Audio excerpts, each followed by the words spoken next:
मैं प्रोफेसर स्वर्णलता एक छोटा-सा संस्मरण आपको सुनाने जा रही हूँ। शीर्षक है बिजली चमकने का रंग। वो एक दिन बात 1976 और 77 की। हमारे विवाह को अभी कुछ ही महीने हुए थे।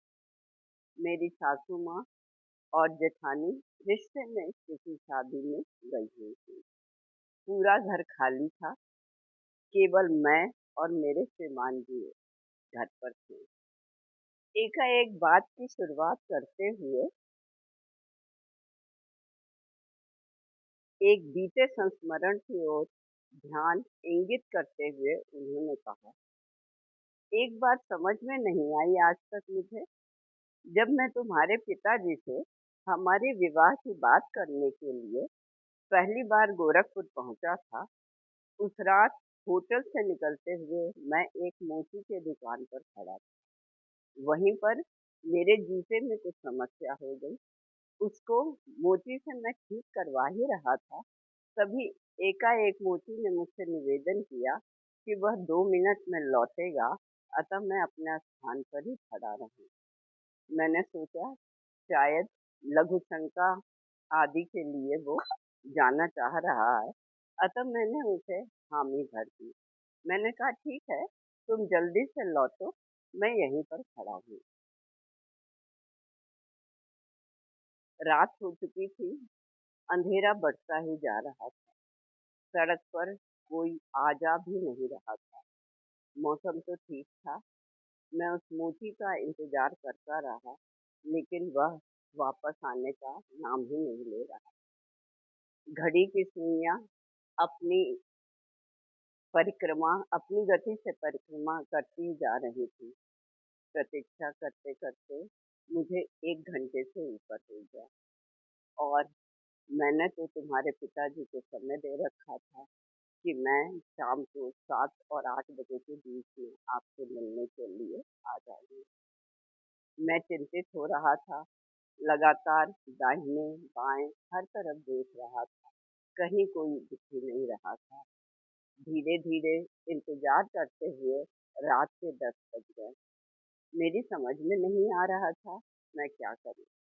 सर्दी की रात थी, चारों तरफ खूब अंधकार फैल चुका था। ठंडक बढ़ती ही जा रही थी। टूटे-बूटे होने के बावजूद मेरे एक पैर के जूते का तल्ला निकलता ही जा रहा था। कुपित होते हुए मैंने सोचा, अब तो मैं पिताजी से मिलने जा नहीं पाऊंगा, और मुट्ठी पर क्रोध करते हुए मैंने उसका सारा सामान वहाँ एक जो थैला रखा था, उसमें भरकर अपने कंधे पर डाल दिया। दूसरे हाथ में अपना जूता लेकर मैं आगे बढ़ा कि इसको ले जाकर चौराहे पे ट्रैफिक पुलिस को दे दूंगा और वह इस मोची के बच्चे की अच्छी तरह से मरम्मत करेगा। जैसे ही एक हाथ में जूता और थैला लिए हुए मैं आगे बढ़ा,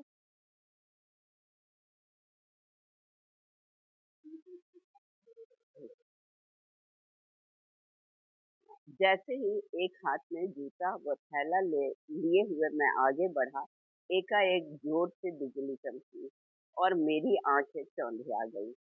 फिर वह बिजली की चमक एकाएक लुप्त हो गई। मैं हैरान रह गया यह देखकर कि आसमान तो एकदम साफ सुथरा था, न कहीं बादल, न कहीं गरज, न कहीं सड़क। ये बिजली कहाँ से चमकी आखिर? कहीं से भी बिजली के कड़कने की आवाज भी नहीं आ रही थी। मैं एकदम निःशब्द था। मैं तो गोरखपुर में पढ़ा लिखा भी हूँ। यहाँ तो मैंने कभी इस तरह का परिवर्तन मौसम में आज तक नहीं देखा। इस तरह से एकाएक आकाश में बिजली चमकी हो, सोचते सोचते दिमाग की में कुल्फी जम गई। चारों तरफ घूम करके मैंने देखा, इनकी आंखों में घोर विस्मय का भाव। फिर एकाएक मेरी आंखों में देखते हुए मुझसे पूछ बैठे, तुम्हें याद है वो दिन जब मैं तुमसे मिलने आने वाला था? और ठीक उसी समय आकाश में एकाएक तेज बिजली चमकी, जैसे पूरा वातावरण हमारी मुलाकात का साक्षी बन रहा है। हैरान, परेशान, मैं चुपचाप वहाँ से वापस आकर अपने होटल में जहाँ ठहरा था, उसी कमरे में गया और खाना खाकर सो गया। सहज करते हुए मैंने उन्हें कहा कि कहीं पर लोहे की वेल्डिंग का काम हो रहा होगा। यह चमक संभवतः उसी कारण दिखाई पड़ी होगी। उन्होंने सिर हिलाते हुए अपनी असहमति जताई, लेकिन उनकी आंखों में हल्की जिज्ञासा साफ झलक रही थी। मैं धीरे धीरे पीछे मुड़ी, सावधानी और शालीनता से अलमारी खोलकर कपड़ों के नीचे से एक लिफाफा निकालकर मैंने उनके हाथ में रखा। उत्सुकता से उन्होंने लिफाफा खोला ही था कि पत्र के बीच से एक फोटो गिर पड़ा। पल भर के लिए हम दोनों की आंखों में अनकहा संवाद तैर गया। फोटो में मेरे पतिदेव मोची के सामान मोची के सामान के साथ झुंझलाए हुए चेहरे और जूता पकड़े हुए खड़े थे।